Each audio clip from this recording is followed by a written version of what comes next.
Hi, and happy spring. I want to tell you a little story about what happened to me last night.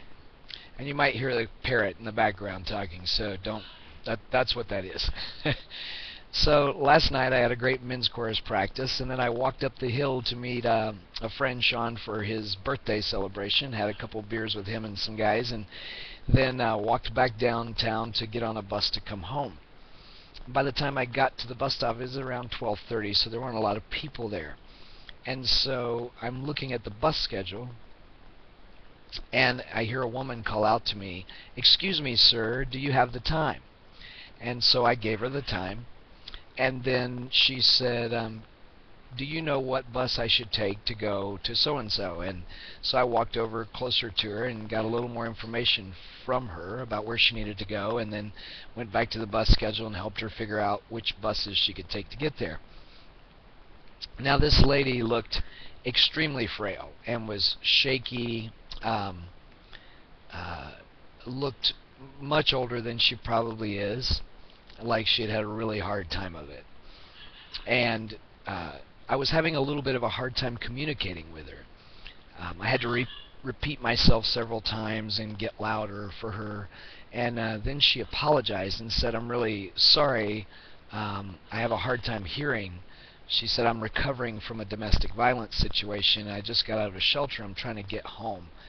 And she said some of the impacts have affected my hearing. And she said, "I also have a broken collarbone, and just, she said, I just want to get home where it's warm." And she was tiny, maybe 80 pounds, and looked really frail, trembling, shaking, and then she said to me, "I'm really scared because there's quite a few street guys nearby." And I said, "You don't need to be scared. I'm here, and I'll keep an eye on you and let you know when the right bus comes," because I knew my bus was going to be a longer before it got there. So when the bus came, I helped her up and helped her get to the bus, and told the bus driver the situation and asked him if he could drop her as close as possible. And he was wonderful. He was very kind and said yes, and even thanked me for helping her.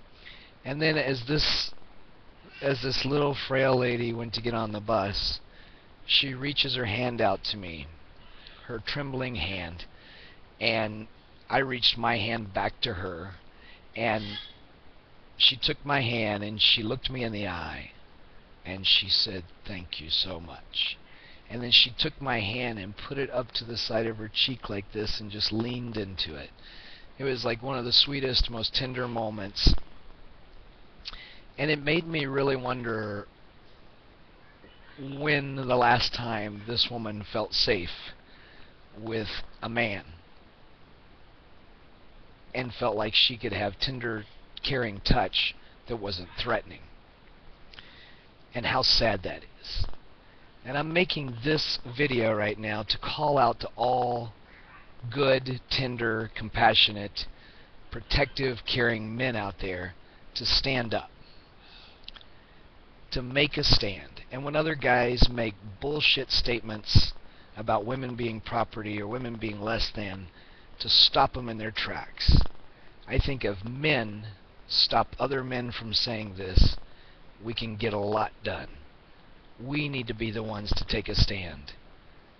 And that women need to know that there are some of us out there that do care, and that are tender and compassionate, and that there's actually strength in tenderness and compassion.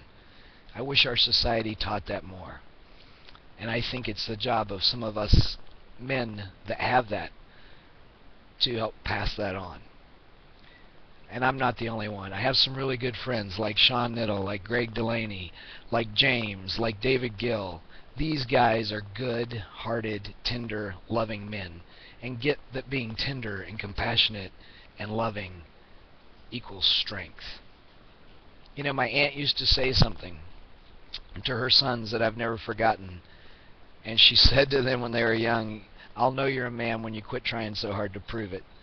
And I used to transfer that to my karate students and tell them, and this is so true, "I'll know you're tough when you quit trying so hard to prove it.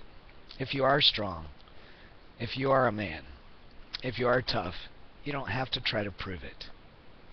People just know. And so be that strong man. Stand with me and stand up to guys who are bullies to women. Stand up to men who think women are less than. That's bullshit. We're all human beings. And we can show love and compassion to every single human being, whether they're rich, whether they're poor, no matter what their gender is, no matter what their sexual preference is, no matter how they dress. I have to say that one of the greatest compliments to me about what happened last night was that frail, scared, hurting woman felt safe with me. That I'm a man that walked up there and she felt safe instead of threatened. And I'm thankful for that. And I always want that. And I know I have a lot of wonderful guy friends that are like that too. And I just think more of us need to stand up. So stand against violence toward women, toward anyone. Be strong and show your tenderness and your compassion and your love. And thank you. Have a great spring.